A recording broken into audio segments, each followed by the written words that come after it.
I was born in the year 18 to a large fortune, endowed besides with excellent parts, inclined by nature to industry, fond of the respect of the wise and good among my fellowmen, and thus, as might have been supposed, with every guarantee of an honorable and distinguished future.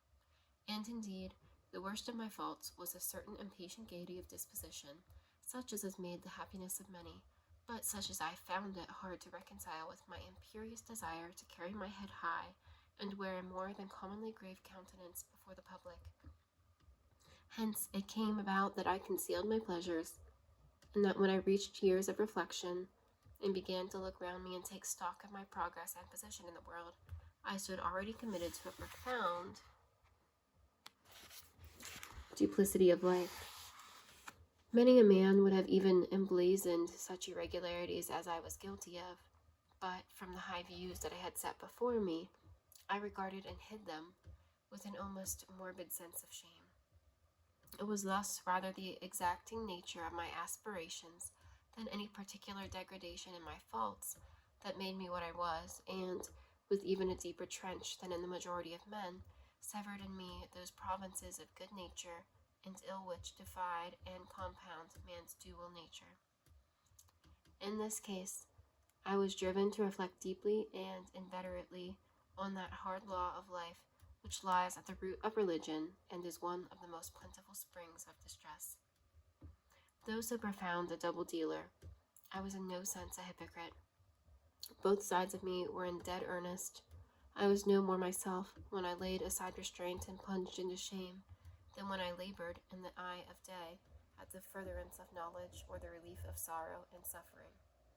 And it chanced that the direction of my scientific studies, which led wholly toward the mystic and the transcendental, reacted and shed a strong light on this consciousness of the perennial war among my members.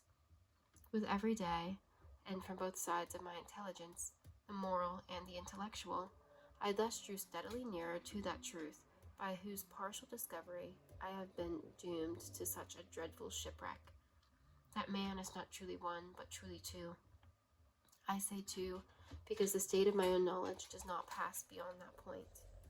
Others will follow, others will outstrip me on the same lines, and I hazard the guess that man will be ultimately known for a mere polity of multifarious, incongruous, and independent denizens. I, for my part, from the nature of my life, advanced infallibly in one direction, and in one direction only. I was on the moral side, and in my own person, that I learned to recognize the thorough and primitive duality of man. I saw that, of the two natures that contended in the field of my consciousness, even if I could rightly be said to be either, it was only because I was radically both. And from an early date, even before the course of my scientific discoveries had begun to suggest the most naked possibility of such a miracle, I had learned to dwell with pleasure, as a beloved daydream, on the thought of the separation of these elements. If each, I told myself, could be housed in separate identities, life would be relieved of all that was unbearable. The unjust might go his way, delivered from the aspirations and remorse of his more upright twin, and the just could walk steadfastly and securely on this upward path, doing the good things in which he found his pleasure, and no longer exposed to disgrace and penitence by the hands of this extraneous evil. It was the curse of mankind that these incongruous faggots were thus bound together, that, in the agonized womb of consciousness, these polar twins should be continuously struggling. How, then, were they disassociated? I was so far in my reflections, when, as I have said, a side light began to shine upon the subject from the laboratory table. I began to perceive more deeply than it has ever yet been stated the trembling immateriality, the mist-like transience of this seemingly so solid body in which we walk attired. Certain agents I have found to have the power to shake and pluck back that freshly vestment, even as a wind might toss the curtains of a pavilion. For two good reasons, I will not enter deeply into the scientific branch of my confession. First, because I have been made to learn that the doom and burden of our life is bound forever on man's shoulders, and when the attempt is made to cast it off, it but returns upon us, but with more unfamiliar and more awful pressure. Second, because as my narrative will make, alas, too evident, my discoveries were incomplete. Enough, then, that I not only recognized my natural body from the mere aura and effulgence of certain of the powers that made up my spirit, but managed to compound the drug by which these powers should be dethroned from their supremacy, and a second form and countenance substituted, none the less natural to me because they were the expression and bore the stamp of lower elements in my soul. I hesitated long before I put this theory to test of practice. I knew well that I risked death, for any drug that so potently controlled and shook the very fortress of identity might, by the least scruple of an overdose or at the least inopportunity in the moment of exhibition, utterly blot out that immaterial tabernacle which I looked to the drug to change. But the temptation of a discovery so singular and profound at last overcame the suggestions of alarm. I had long since prepared my tincture. I purchased at once from a firm of wholesale chemists a large quantity of a particular salt which I knew from my experiments to be the last ingredient required. And late one accursed night, I compounded the elements, watched them boil and smoke together in the glass, and when the ebullition had subsided, with a strong glow of courage, drank off the potion. The most racking pangs succeeded, a grinding in the bones, deadly nausea, and a horror of the spirit that cannot be exceeded at the hour of birth or death. Then these agonies began swiftly to subside, and I came to myself as if out of great sickness. There was something strange in my sensations, something indescribably new, and, from its novelty, incredibly sweet.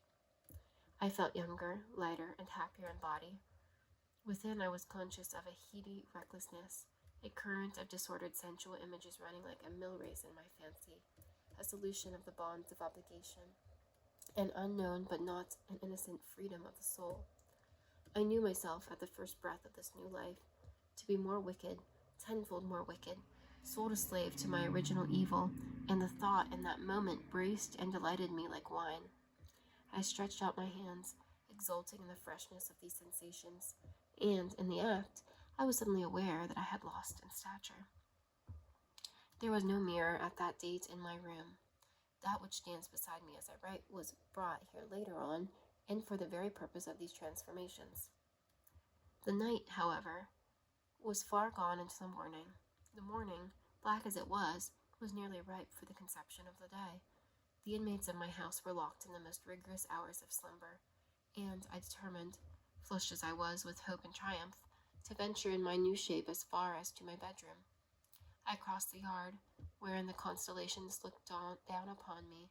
I could have thought with wonder the first creature of that sort that their unsleeping vigilance had yet disclosed to them. I stole through the corridors, a stranger in my own house, and coming to my room, I saw for the first time the appearance of Edward Hyde. I must here speak by theory alone, saying not that which I know, but that which I suppose to be most probable. The evil side of my nature, to which I had now transferred the stamping efficacy, was less robust and less developed than the good which I had just deposed. Again, in the course of my life, which had been, after all, 9/10 of a life of effort, virtue, and control, it had been much less exercised and much less exhausted. And hence, as I think, it came about that Edward Hyde was so much smaller, slighter, and younger than Henry Jekyll. Even as good shone upon the countenance of the one, evil was written broadly and plainly on the face of the other. Evil, besides, which I must still believe to be the lethal side of man, had left on that body an imprint of deformity and decay. And yet, when I looked upon that ugly idol in the looking-glass, I was conscious of no repugnance, rather of a leap of welcome. This, too, was myself. It seemed natural and human.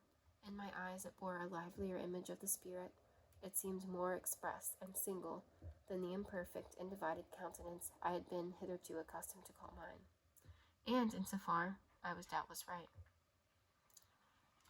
I have observed that when I wore the semblance of Edward Hyde, none could come near to me at first without a visible misgiving of the flesh. This, as I take it, was because all human beings, as we meet them, are commingled out of good and evil, and Edward Hyde alone in the ranks of mankind was pure evil. I lingered but a moment at the mirror.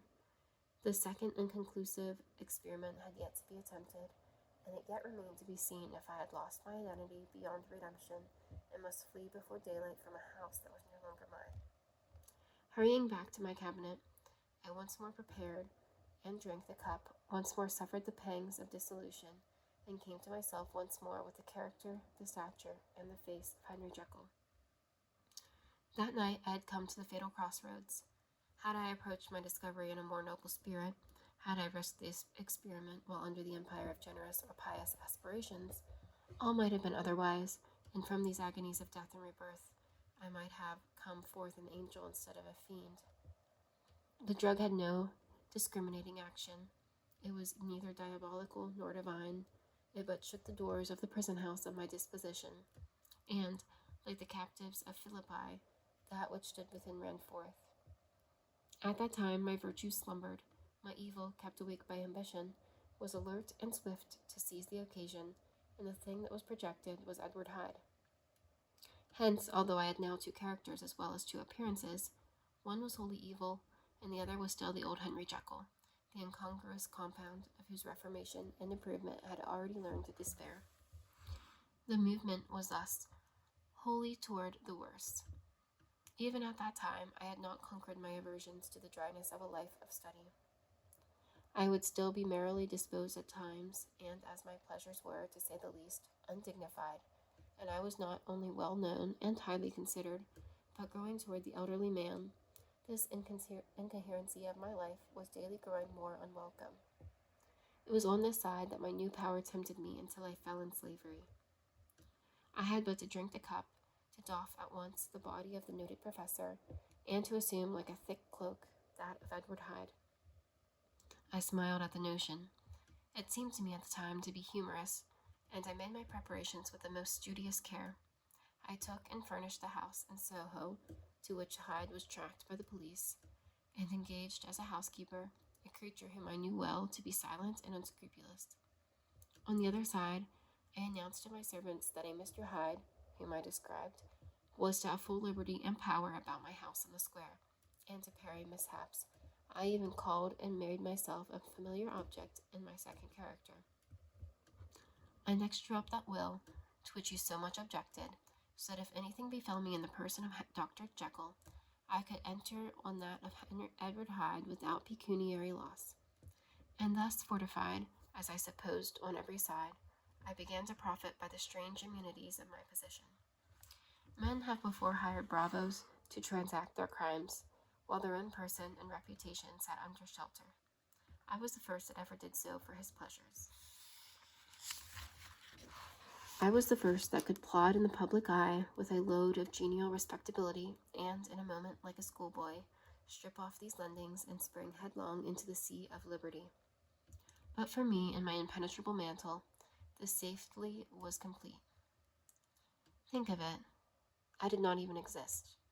Let me but escape into my laboratory door, give me but a second or two to mix and swallow the draught that I had always standing ready, and whatever he had done, Edward Hyde would pass like the stain of a breath upon a mirror, and there, in his stead, quietly at home, trimming the midnight lamp in his study, a man who could afford to laugh at suspicion would be Henry Jekyll. The pleasure which I had made haste to seek in my disguise were, as I have said, undignified. I would scarce use a harder term, but in the hands of Edward Hyde they soon began to turn toward the monstrous. When I would come back from these excursions, I was often plunged into a kind of wonder at my vicarious depravity. This familiar, that I called out of my own soul, and sent forth alone to do his good pleasure, was a being inherently malign and villainous. His every act and thought centered on itself, drinking pleasure with bestial avidity from any degree of torture to another, relentless like a man of stone. Henry Jekyll stood at times aghast before the acts of Edward Hyde, but the situation was apart from ordinary laws, and insidiously relaxed the grasp of conscience. It was Hyde, after all, and Hyde alone, that was guilty. Jekyll was no worse. He woke again to his good qualities, seemingly unimpaired. He would even make haste, when it was possible, to undo the evil done by Hyde, and thus his conscience slumbered.